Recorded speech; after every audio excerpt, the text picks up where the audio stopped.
Lagos. If you picked a word, any word to describe the city, it will probably be true.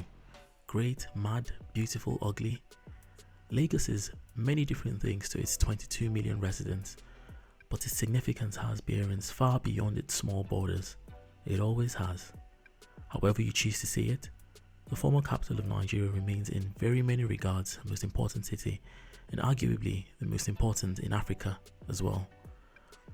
By itself, it would be the 7th largest economy in Africa. It is a melting pot of cultures, ideas, people and trade. Its history is very intriguing, but its beginnings way humbler than one might imagine. Our history is steeped deep in drama, rising from the status of a simple pepper farm to a lowly vassal state, before then amassing great wealth and power, sometimes, actually a lot of the times, through very dark and inhumane means, and then being almost completely undone by a very bitter family struggle for the control of a growing influence. It is a story of how time-defining events occurring at far-flung corners of the world intersected with a dynastic family feud at a pivotal moment which determined the fate of Lagos. It is a dark tale of slave trade, of immense wealth and power, and the destructive lust to keep it at any cost. But we must not get ahead of ourselves. No, not just yet. If you were a traveller in the 14th century sailing past the coast of West Africa, you will not be blamed if you missed altogether a tiny village on a tiny island on the edge of the vast Atlantic. Very insignificant and probably not worth anyone's trouble. The fortunes of this tiny island were about to improve though, because a combination of factors relating to its geography, the surrounding kingdoms and the times had been coming into alignment for decades. To understand them, we must take a step backwards to appreciate the bigger picture and be introduced to some bigger players. You see, Lagos is situated right here, at this very spot, right here, and that is incredibly important. Because on the coast of West Africa there exists two main water highways. One was the Atlantic Ocean itself, which could sometimes be very rough, and the other was a series of coastal rivers not far from and running parallel to the shore. The Lagos Channel and Lagoon was the only natural inlet from the sea that connected these two waterways. We know trade had flowed along the internal waterways for centuries. Ivory from Benin, cloth from Ijebu, had found its way to Ouidah and other coastal markets, whilst the Portuguese, followed by the Dutch and the English, traded from the Atlantic and would come to dominate it. So we have the oceans dominated by Europeans and the coastal rivers dominated by African kingdoms, and the only natural permanent connection between these two water systems for several hundreds of miles was the Lagos Lagoon, and at its gate lay the island of Lagos.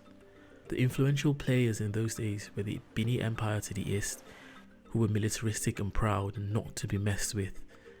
The Ijebus were to the north of Lagos, and you can see how they controlled top of the lagoon and therefore access to the coast. Further north to Ijebu was the domineering and powerful Oyo Empire. They were the heavyweights of the Yoruba kingdoms, very Spartan and conquest loving. Between the Ijebus and the Oyos were the Egbas and Owus. Not very important at this time, but give it a century or so and things will start to get interesting. To the west lay the Alada and Dahomey empires, and of course to the south was the Atlantic Ocean itself, and 16th century open ocean meant ships, European ships. Now we must focus again on our tiny island and go back in time many hundred years ago to a very sparsely populated fishing camp where nothing happened and frankly nobody cared. From before the 1500s, the Aworis, a group of Yoruba-speaking peoples, had been settling in a town called Isheri, about 20 kilometers north of Lagos Island. They had travelled there from Ile-Ife, the ancestral home of Yoruba-speaking people. They travelled across the land and down the Ogun River. By about 1580, a party of these Aworis, led by a certain Olofin Ogunfunminire, and his 32 sons and their families, left Isheri and travelled southward, first to a place of 3 landings, what we now know today as Ebutemeta, and then to a small island off of it called Ido. These days, Ido is no longer an island as the landfill has connected it to the Lagos mainland. In Ido, Olofin became the ruler over the indigenous people already living there, and set up a decentralized confederacy of settlements branching out from Edo and ultimately controlled by him through 11 of his sons and grandsons. Together, they formed the beginnings of the aristocracy, the Egbe Aladejo, the Idejo chieftains, some of them with names easily recognizable 500 years later, like the Elegushi, Onikoyi, Oniru, and Oluwa. They became the landowners and pioneered the establishment of new settlements. They arbitrated disputes amongst their subjects, regulated fishing use and land use as well. Lagos Island itself was uninhabited at this point in time. The Idejos began to settle it as a red pepper farm, but it would soon expand to become the nucleus and center of power of their dynasty. This confederal period was not to last for very long.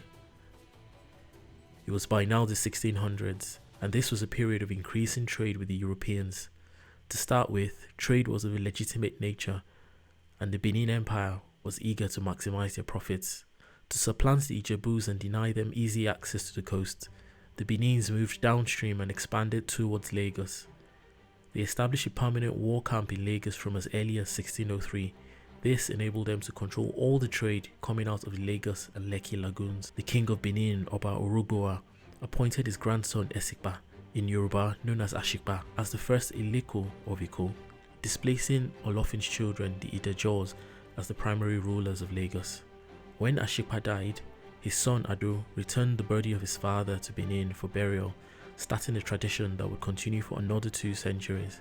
In return, the king of Benin confirmed him as the next king of Lagos. Thereafter, Lagos remained a subject to the Oba of Benin, and the deceased kings of Lagos had to be buried in Benin, except for the heads which remained interred in Lagos. This had to be done before the new king could then be confirmed by the Oba of Benin. Ado therefore returned to Lagos with his own administrative setup, including a new class of chiefs called the Akarigberes, the most important of them being the Eletu. The Eletu would become the preeminent of the kingmakers, determining in which direction a dynasty would proceed. The Akarigbere chiefs were all of Benin descent, and thus more closely tied to the new dynasty than the original Idejo chieftains. By now, that horrible trade in human beings was starting to ramp up, but Lagos was not considered as a major port of call for slave traders just yet. Even though she had the only major and permanent inlet to the internal waterways, the channel of entry was quite treacherous to cross due to a bar across the beach. This was a shallow accumulation of sand in the waters which made heavier ships run aground. This bar lent its name to the famous Bar Beach of Lagos. More importantly, Lagos at this time did not have a steady supply of slaves, not just yet. The main suppliers of slaves were the Oyos, who preferred the Porto Novo and Badagry ports. Dahomey was another supplier of slaves, but they preferred the Ouidah and Jachin ports, and the Benin Empire also had their own ports. Moreover, Lagos did not have any connections with any of the prime slave traders. All of this began to slowly change when one of the princes of Lagos, Akin Semoy, was exiled to Badagry by his brother Gabaro. Whilst in exile, he befriended the Brazilian slave traders who as businessmen only saw the benefits of being in the good books of a potential ruler of a rising power. Their gamble proved to be profitable because, true enough, Akin Semoy was recalled to Lagos on the death of his brother Gabaro to become its new king, and as early as 1766, Lagos had 4 ambassadors in Brazil. Slave trade began to kick off in earnest. However, Lagos was still being outcompeted by her rivals. By 1780, the reigning king of Lagos at this time, Ologun Kutere, rightly surmised that diplomacy alone was not enough, and he began to build a powerful fleet of war canoes. Each was capable of carrying 100 armed men with muskets and guns, and the boat itself was armed at the front with a swiveling cannon. Ologun's plan was simple. If you don't have as many goods to sell, you could burn the shop of your competitors. So Lagos began to raid and disrupt trade at the neighbouring ports. The closest and weakest was Badagry, which was destroyed twice in 1784 and 1793 and was made a subject to Lagos. This left Porto Novo and Ouidah as the other competitors. The Dahomians who controlled the Ouidah port basically kicked themselves in the head. They knew Lagos was getting more and more powerful and that Lagos probably had sights on Porto Novo, so they attacked it first. But all this fighting and disruption put off many Europeans. Also, the trade at the Dahomey ports was very centrally controlled, with many fees and duties controlled by the king and his agents, who had a total monopoly. This was very unlike in Lagos, where slave trade was deregulated, and therefore more profitable. The slave traders began to drift closer and closer to Lagos. From about 1804, far from the coast and deep in the Sahel, the Fulani Jihad in the Sokoto Caliphate was in full swing and expanding rapidly. The northern Yoruba cities of Ilorin and Old Oyo were overrun by the new caliphate, causing a massive displacement of the populace. This had a domino effect as the Oyo refugees began looking for new homes, and with the help of Ife and Ijebu, the displaced Oyos completely ravaged 150 Egba and Owu towns. The Egbas only stopped fleeing when they arrived at Abeokuta, sheltering around the Olumo Rock and the surrounding hills. Here they established themselves as a rising power, taking the fight back to their enemies. Thus ensued a period of almost a century of constant warfare in the Yoruba hinterland. For Lagos, this only meant that business was booming. War meant a steady supply of slaves, slaves meant more money, and more money meant more power. Abhorrent as it may sound, this was heavenly bliss for Lagos. At least it should have. This should have meant prosperity, stability, and growth, and it did for a while. But fate can be very mischievous, which is very lucky for me, as stable kingdoms make for very boring history.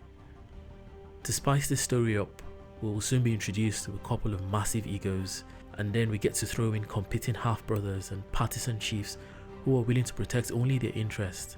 And then we'll also throw in two men competing for the love of a woman, and boy, do we have all the ingredients for a royal smackdown to make Game of Thrones look like child's play. And that is not even the end of it. The British are getting ready to be involved because that's just what they did then. Britannia did rule the waves after all.